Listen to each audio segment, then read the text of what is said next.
Gutiérrez, muy buenas noches. Hola Víctor, ¿qué tal? Muy buenas noches. Bueno, tal vez la actualidad del día y de estos últimos días es la que reclama nuestra primera cuestión, nuestra primera pregunta, y es el fallecimiento del dictador cubano, de Fidel Castro.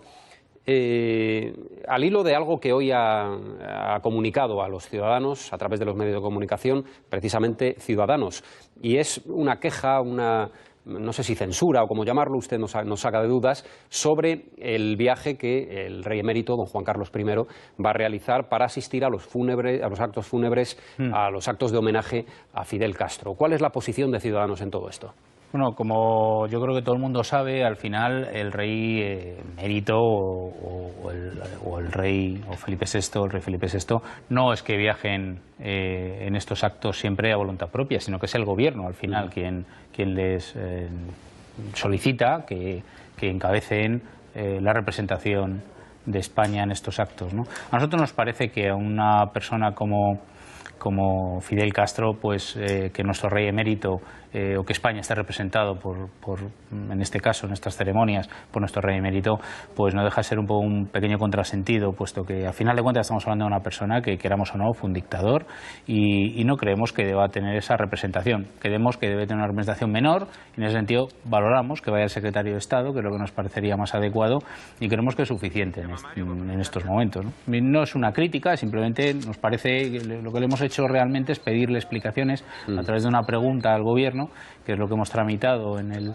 Congreso de los Diputados, para que nos explique las razones por las que el gobierno piensa que debe de ser el rey emérito o por qué ha hecho este nombramiento, vaya, más que nada, ¿no? Asistirá también el secretario de Estado de Cooperación y para Iberoamérica, don Jesús Gracia, y efectivamente el rey Juan Carlos.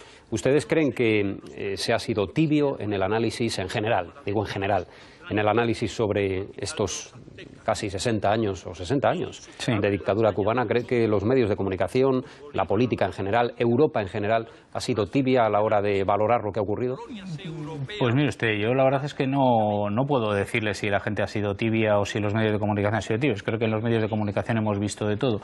A mí yo me quedo más que nada con la posibilidad de lo que significa esto para Cuba en estos momentos, ¿no? Y es que por fin Cuba pues podrá abrirse de verdad. Cuba tendrá un futuro, es lo que confiamos, ¿no? Que tenga un futuro democrático, que tenga un futuro en el que se abra de verdad a una sociedad plural, a una sociedad en la que por motivos políticos, por motivos de ideología política, de ideología pues en fin religiosa o cualquier otro tipo de idea que cualquier cubano tenga, pues no se vea perseguido, como en estos momentos así sucede en Cuba y sigue sucediendo además en otros países de Sudamérica, como bien conocemos.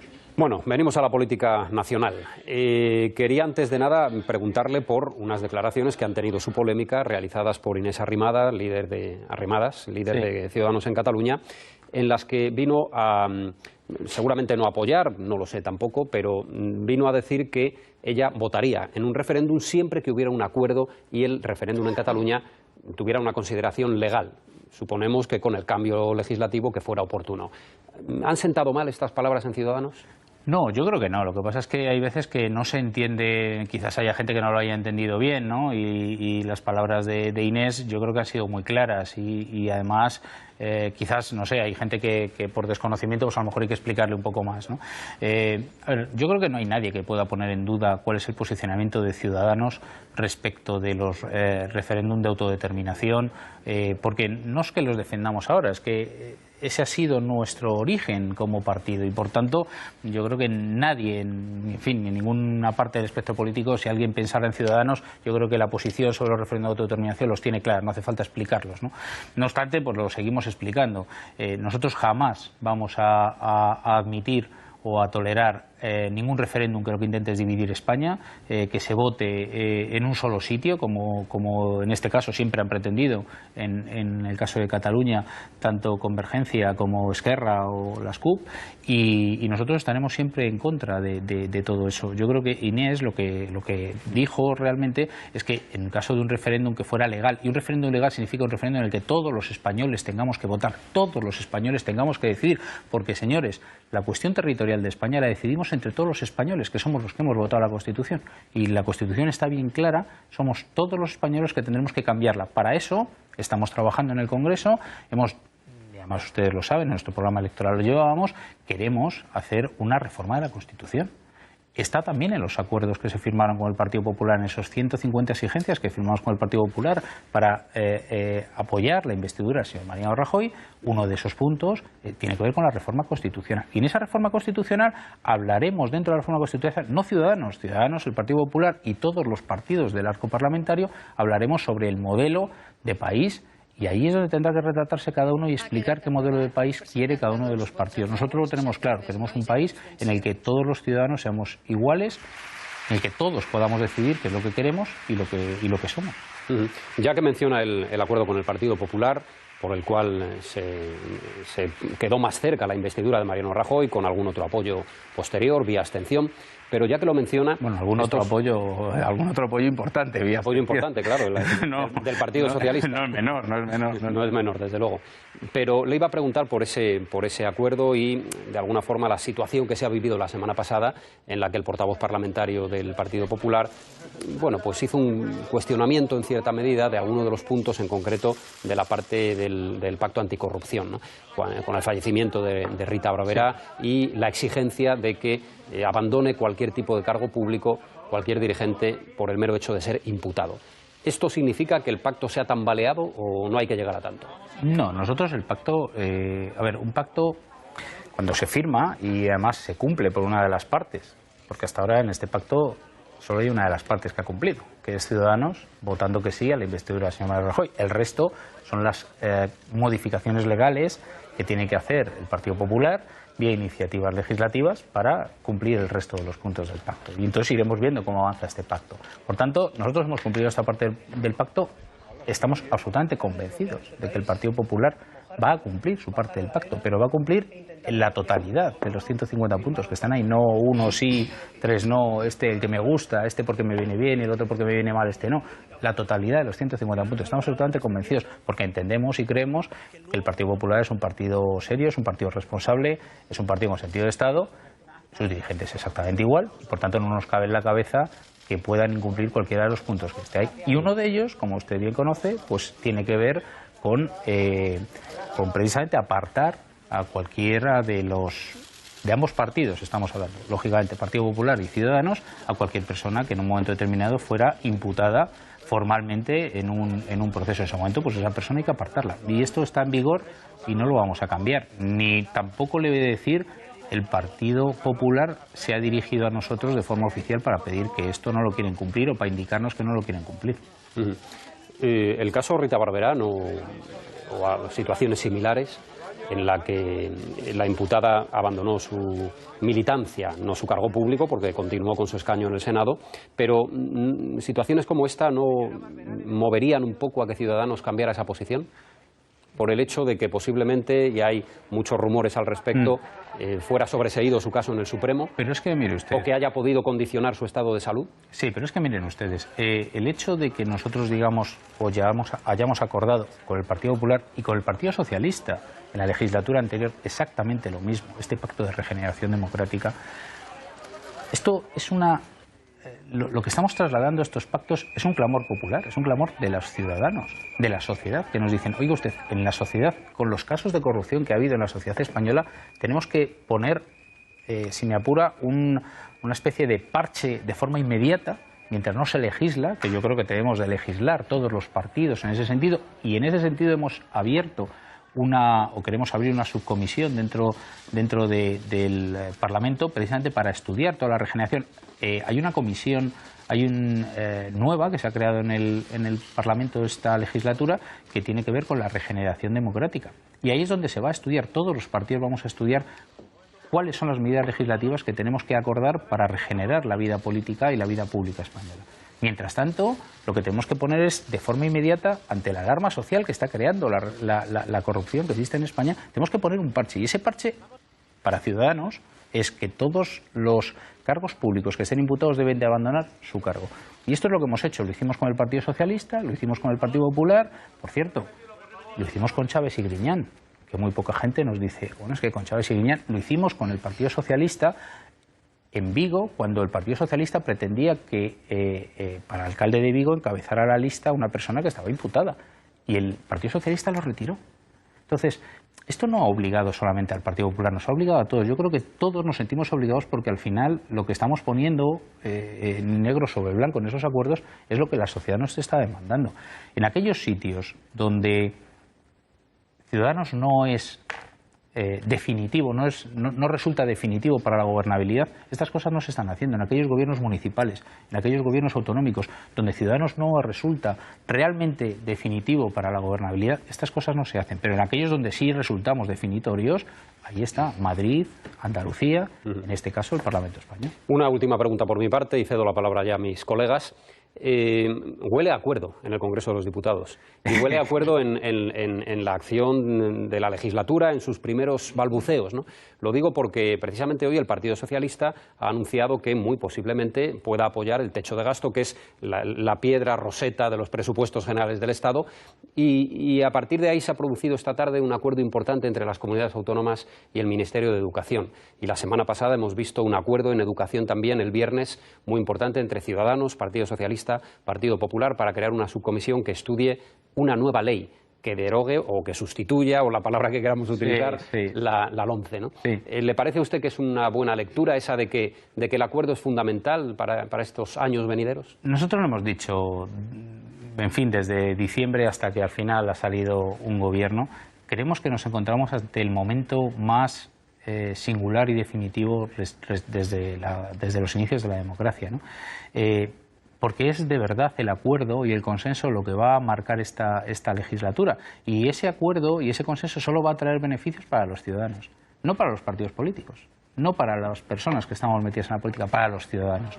Es verdad que ha tenido que ser necesario que llegara un partido como Ciudadanos para poner eso encima de la mesa, para ser capaz de pactar con el Partido Popular, con el Partido Socialista, no solo para ser capaz de pactar con ellos, sino para hacer que se sienten, para hacer que pacten, para llegar a acuerdos.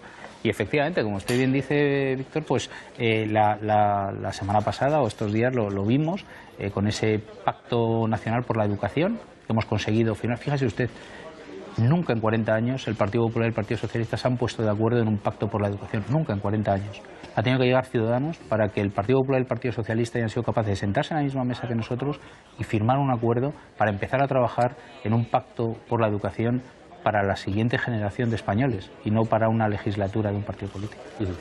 Pues vamos con vuestras preguntas, Manuel. Buenas noches. Muy bien, Manuel. Siguiendo la línea de Víctor de esta legislatura del cambio por consenso, quería preguntarle por las pensiones y por el tema de las jubilaciones, ¿no? Que hay mucha gente que está preocupada, ¿no? Conforme están las arcas del Estado, ¿no?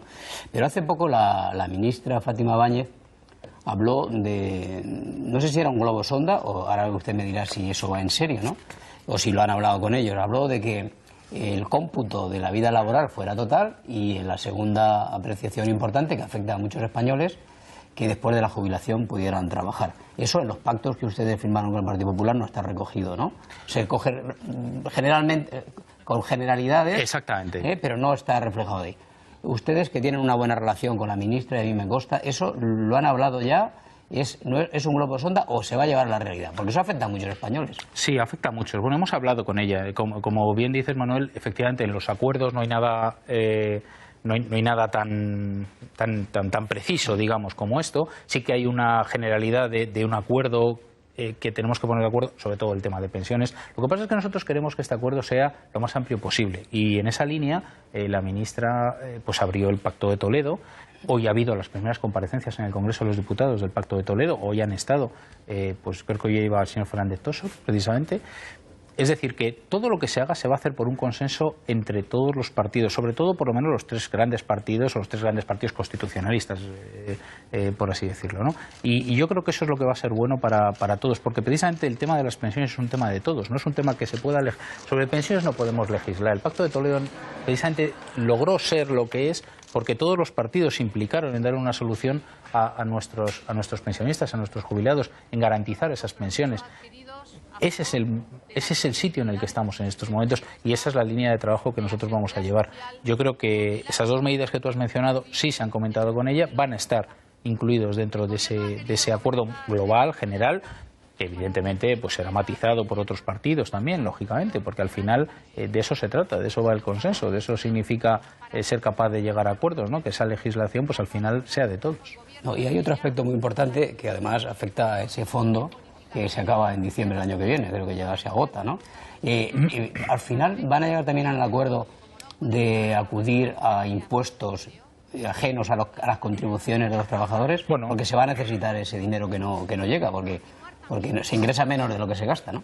Bueno, hay muchos factores que explican también el que se ingresa menos que se gasta, no solo por los menos ingresos, que tiene mucho que ver también con el empleo, con la generación de empleo y con la calidad del empleo. Entonces, al final, esto es como, yo digo muchas veces y lo intento explicar, que es como una especie de gran mecano que cuando quitas una pieza, pues aquello se mueve por otro lado, ¿no? Entonces, todo tiene que sostenerse, y para que todo se sostenga hay que tener en cuenta la generación del empleo, la generación de un empleo de calidad, cómo esa rotación en el empleo tan alta que tenemos con tantos contratos temporales hay que cambiarla por contratos más indefinidos, y todo eso va armado o ayuda a armar el tema del mantenimiento de las pensiones. En todo caso, lo que vaya a ser de las pensiones, pues tendremos que escuchar la propuesta del Gobierno, que para eso estamos, y estoy seguro de que entre todos nos pondremos de acuerdo dentro del Pacto de Toledo para conseguir que el sistema de pensiones, que yo creo que es lo más...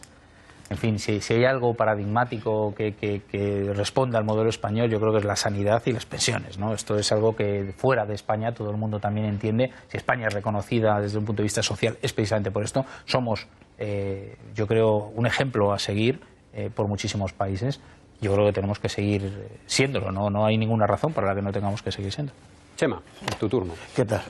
Buenas noches. Hola, pues, Chema, ¿qué tal? siguiendo con los temas que ha introducido Manolo, pero antes también con una pequeña aclaración que me gustaría así, menor, ¿no? El techo de gasto. O sea, ustedes han estado ahí en una discusión con el Ministerio de Hacienda en la que ni más ni menos planteaban que el Ministerio de Hacienda les había trasladado que había que incrementar el techo de gasto en 5.000 millones de euros, y el Ministerio de Hacienda sencillamente dice no solo no se va a incrementar el techo de gasto en 5.000, sino que hay que rebajar en 5.000 millones de euros. Lo digo por, en fin, estos tambores de consenso que ojalá se alcance en relación con materia tan sensible que es la fundamental, la materia económica. Entonces, esa cuestión.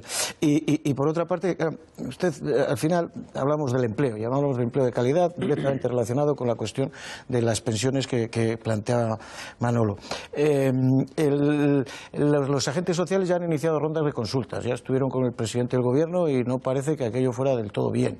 Ahora continúan, creo que esta mañana han estado reunidos con el Partido Socialista, imagino que se reunirán con ustedes. Y hoy mismo hemos asistido a una primera movilización del modelo máximo de empleo precario en nuestro país, como son los teleoperadores, que nos han puesto en blanco sobre negro la realidad del mercado laboral. 90.000 personas me parece que trabajan en ese sector sin continuidad, sin garantías de permanencia, sin subrogación, sin derecho de subrogación cuando cambia la empresa, y percibiendo salarios rondando los 800 euros cuando llegan. Y yo creo que esto afecta a la reforma laboral. Por lo tanto, no sé si en relación con la conflictividad social que parece que se avecina, ustedes piensan que hay margen para que el Gobierno y de su mano pues rectifique algunas de las políticas, ¿no? Bueno, a ver, Chema, que son muchas cosas. Vamos a ver, el tema del techo de gasto. Nosotros no es que digamos que hay que incrementar el techo de gasto en 5.000 millones. Lo que nosotros decimos es que en el acuerdo, por primera vez cuando nosotros cerramos el acuerdo con el Partido Popular, estas 150 exigencias, por primera vez en España, en una negociación política, se adjuntaba al acuerdo político el acuerdo económico. La memoria económica, sí. Una memoria económica que decía cómo se deben de financiar ese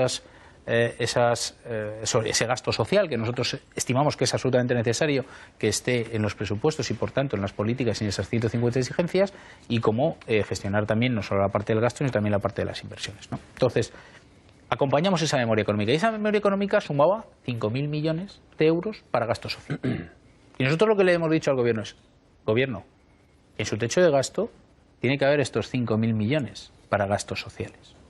Deben de estar incluidos. No le decimos que incremente usted el techo de gasto en 5.000 millones, porque si usted es capaz de ahorrar por otra parte, de gastar menos, que es lo que le estamos diciendo, pues a lo mejor no hace falta incrementarlo en 5.000 millones que tenga usted que poner, sino que el total del gasto social tiene que sumar 5.000 millones. Y esto es lo que nosotros hemos dicho. Si el Gobierno es capaz de cuadrar esas cuentas, claro, sin subir... reordenar. Sí, claro, correcto, reordenarlo, sin subir los impuestos, porque eso también está en el pacto. Y le hemos dicho, los impuestos no se tocan. No se pueden subir los impuestos. ¿Los importantes o ninguno? Bueno, nosotros hemos dicho los impuestos. Para nosotros todos los impuestos son importantes. O sea, no queremos, es la expresión del presidente. Todos son importantes. No queremos que el gobierno meta la mano en el bolsillo de la clase media española otra vez. No queremos que haga eso y, por tanto, para no hacerlo, pues no se pueden subir los impuestos. ¿Qué se pueden hacer? Pues se pueden eliminar muchísimas duplicidades administrativas. Se puede pinchar la burbuja política. Se puede hacer muchísima mejor gestión en la defraudación fiscal. Se puede gestionar muchísimo mejor y cambiar el modelo de impuesto de sociedades que tenemos. Es decir, yo creo que muchos ciudadanos conocen, y desde luego el Gobierno, un montón de cosas que se pueden hacer para mejorar la eficacia de la recaudación, sobre todo la eficacia de la gestión y sobre todo del gasto público, ¿no? Eso respecto al techo de gasto. Respecto al tema de empleo, me hablabas de la conflictividad social. Bueno, yo creo que hemos empezado, ¿no? El Gobierno ha empezado. Yo no tengo que defender las posiciones del Gobierno. El Gobierno ha acabado de empezar a hablar con los interlocutores sociales. Yo creo que los interlocutores sociales son conscientes, y toda la sociedad es consciente, de que el modelo de empleo que tenemos es un modelo fracasado. Nuestros modelos de contratos laborales, fíjese, no lo digo yo, es que se lo dice la Comunidad Económica Europea. Y le dice al Gobierno español, oiga, tienen ustedes un modelo que va contra la legislación europea. No puede ser que las indemnizaciones de los interinos no sean iguales que las de los contratos indefinidos. Esto significa que hay que cambiar ya el modelo, significa que hay que corregirlo. Y yo creo que hasta nos tenemos que sentar todos, vuelvo a decir lo mismo. Yo creo que los sindicatos lo entienden, están en esto, y la conflictividad social pues se soluciona en el momento en el que el Gobierno entienda que debe de empezar a legislar con unos modelos de contrato que no pueden seguir siendo los que tenemos. Esto nosotros lo llevamos diciendo desde hace mucho tiempo, planteamos nuestro contrato único con indemnización creciente, lo planteamos con el Partido Socialista, cerramos una parte de ese acuerdo, con el Partido Popular exactamente igual. Ese modelo está encima de la mesa. Lo que les dijimos ahora mismo a la ministra, pues es que lo ponga en marcha, o por lo menos que ponga en marcha las mesas de diálogo para estudiar esto, que evidentemente siempre van a incluir la representación de todos los trabajadores. Juan. Sí, señor Gutiérrez, buenas noches. Juan. Vamos a ver, ¿le preocupa a Ciudadanos que empiece a haber dentro de su formación política división interna? Grupos como otros que dentro de unas horas se van a presentar también 400 miembros, dice que pueden llegar a 1.200, incluso algunos que hayan sido dirigentes o en capas medias de la formación de Ciudadanos, en el que dicen que hay falta de coherencia, falta de democracia interna. Alguna dirigente como Carolina Punset, que lo fue, empieza a decir que es obvio que Ciudadanos ha suavizado la crítica a los nacionalismos, lo ha dicho literalmente en una entrevista. ¿Le preocupa que empiece a existir eso de cara también al Congreso que van a hacer? Pues no me preocupa, porque si hay algún sitio o algún partido que realmente ha tenido siempre diálogo interno, no solo diálogo, sino, fíjese usted, Ciudadanos es el único partido en el que se han hecho primarias. Yo no conozco otro partido en el que hasta ahora se han hecho primarias. Es decir, yo creo que la militancia siempre ha tenido un vehículo para expresarse. Nuestras primarias no han sido solo para el número 1 de la lista electoral, sino se ha hecho hasta el número 5 de la lista electoral. Yo no conozco ningún otro partido de los que ahora mismo están presentes en el arco parlamentario que haya hecho esto. Ni Podemos, ni el Partido Popular, ni el Partido Socialista. Ninguno. ¿El Partido Socialista se hizo primaria? ¿Hasta los 5 primeros? No, perdón. Hasta los 5 primeros no. No, de cada candidatura. Para el líder, para el candidato. Yo estoy hablando de los 5 primeros de cada candidatura. Intervenidas por el aparato, según Carolina Punset.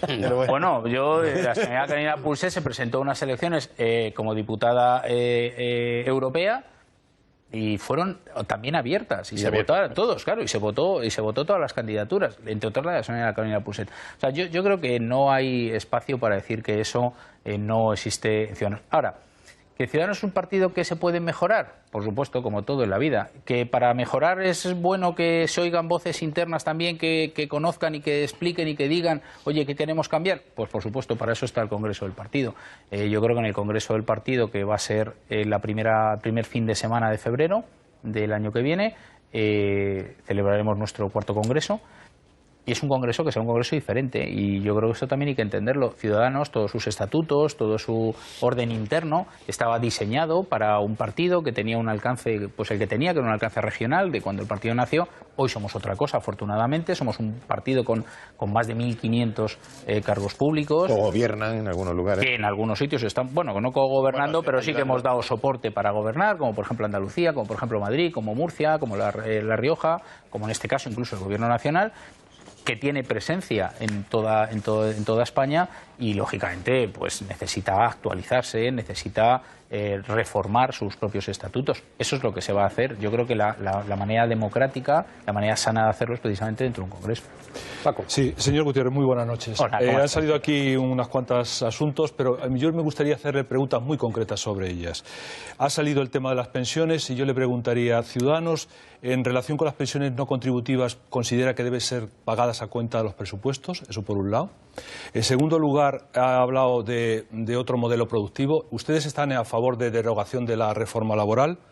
Y en tercer lugar, dice que lo que hay que mejorar es digamos, los ingresos a través de perseguir el fraude fiscal, etcétera, etcétera. Pero bueno, todos los analistas dicen que eso no es suficiente. ¿Qué tipo de impuestos creen necesario subir? Y luego una reflexión. Últimamente, Ciudadanos, que se le entendía muy bien sus mensajes, no había razones para los equívocos. Últimamente, casi todas las declaraciones que hace Inés Arrimadas, que tiene que ver con el nacionalismo, con la posición en Cataluña, siempre son fuente de malos entendidos. ¿Es que su partido está cambiando y reposicionándose en la línea de lo que algunos dicen de captar a los antiguos electores de Unión y de Convergencia? Muchas cosas, Paco, también. Bueno, voy a intentar ser muy concreto. Voy a empezar por el final. Sobre Inés y sobre el reposicionamiento que nos dices, yo creo que ya lo he contado antes, no existe tal reposicionamiento. Yo creo que nuestra posición es clara y es firme en este sentido, y no en vano. Ciudadanos es el segundo partido en Cataluña, es el partido líder de la oposición en Cataluña. Nuestros 25 diputados en Cataluña lo que están precisamente es defendiendo el modelo que nosotros queremos. No es que lo defienda solo Inés Arrimadas, defiende Inés Arrimadas y los otros 24 compañeros suyos que están en el Parlamento catalán. Entonces, yo creo que nuestra posición es, insisto, no creo que haya nadie en España que pueda dudar de cuál es la posición. Ha habido históricos como Albert Boadella y otros fundadores del partido que precisamente han subrayado ese cambio de posición, ¿no? Bueno, yo creo que todo en la vida es criticable. Yo no soy nadie para decirle al señor Boadella o otros qué es lo que tienen que decir o opinar, pero eso no quiere decir que el partido haya cambiado. A lo mejor ellos lo que quieren es otro modelo distinto de partido, un modelo de partido en el que no seamos líderes de la oposición, pero nosotros queremos seguir siendo no solo líderes de la oposición, sino que tenemos la aspiración de las próximas elecciones de poder gobernar en Cataluña. Y yo creo que estamos cerca de eso, de intentarlo. Por lo menos de intentarlo seguro, pero estamos cerca de conseguirlo. Y para eso nuestra apuesta es firme y es rotunda. Nunca entraremos en plantear referéndum de autodeterminación en Cataluña ni en ningún otro sitio, no solo en Cataluña, en País Vasco, ni en Andalucía, se plantearan en Madrid o en cualquier otro sitio. No, España será lo que queramos todos los españoles y no solo lo que quieran una parte de ellos. Esto clarísimo. Sobre los impuestos, pues yo creo que también lo he dicho antes, tú dices es que hay que subir los impuestos. Nosotros no creemos que haya que subir ningún impuesto. No, lo que digo es que los expertos dicen que con perseguir el fraude no es suficiente, que habrá que subir impuestos para ese nivel de gastos en el que ustedes como el Partido Socialista, para apoyar los presupuestos, van a tener unas exigencias que lógicamente hay que cubrir y hay que... Es correcto, Paco. No es suficiente solamente con el tema del fraude fiscal. Claro que no, pero es que no solamente el fraude fiscal, es que además del fraude fiscal lo que hay que hacer es una buena gestión del impuesto de sociedades. El impuesto de sociedades, hasta que se hizo la reforma del señor Montoro de esta legislatura pasada, recaudaba más del doble de lo que está recaudando en estos momentos. Más del doble. Estamos hablando de muchísimos miles de millones y yo creo que eso se ha hecho con una reforma que el señor Montoro no le ha salido como él pensaba que le iba a salir. Estoy convencido de que él no quería eso, por supuesto que sí, pero no hizo una reforma, dejó resquicios, dejó agujeros legales por los que las grandes empresas se han colado. Y hay grandes empresas que no están pagando. Mire usted, al final el impuesto de sociedades, quien está realmente pagando el impuesto de sociedades son las pequeñas pymes, las pequeñas empresas. Pero las grandes multinacionales españolas no están pagando lo que nosotros creemos que deben de pagar. ¿Por qué? Porque han aprovechado esos agujeros, esos resquicios de la reforma que hizo el señor Montoro del impuesto de sociedades. Ahí hay una cantidad de dinero muy importante que permitiría no subir los impuestos con una gestión muchísimo más eficaz. Y luego otro tema importantísimo, el pinchazo de la burbuja política. Las duplicidades administrativas. La burbuja política, en España se ha pinchado la burbuja inmobiliaria, la burbuja financiera, pero la burbuja política no la hemos pinchado nunca. Las duplicidades no las hemos eliminado y yo creo que tenemos que trabajar en adelgazar nuestra administración, sobre todo eliminando duplicidades, que creo que es algo que los ciudadanos nos reclaman, ¿no? Respecto de la reforma laboral y la derogación, nosotros no queremos derogar nunca nada. Siempre hemos dicho, nos pasó con la LOMCE, con la ley Mordaza, como le llaman también, porque quieren derogar. Nosotros nunca queremos derogar nada, lo que queremos es cambiar las cosas. Queremos reformarlas. Porque derogar algo significa volver a lo anterior. Significa esto no vale y vuelvo a la ley anterior que había. A nosotros nos parece que la ley anterior que había, en cuanto a la ley laboral, era igual de mala que la que hay ahora. Porque lo que nunca se ha abordado en España es una reforma del mercado laboral en profundidad, de verdad. Lo que pasa es que la verdad. no quería empleo y esto sí la está creando. Bueno, está creando un empleo que, como vemos, es un empleo con muchísima rotación, un empleo precario, con muchísimo empleo temporal y no con empleo indefinido. Yo creo que ese no es el modelo que nosotros queremos. Nosotros queremos un modelo en el que no existan en España trabajadores pobres.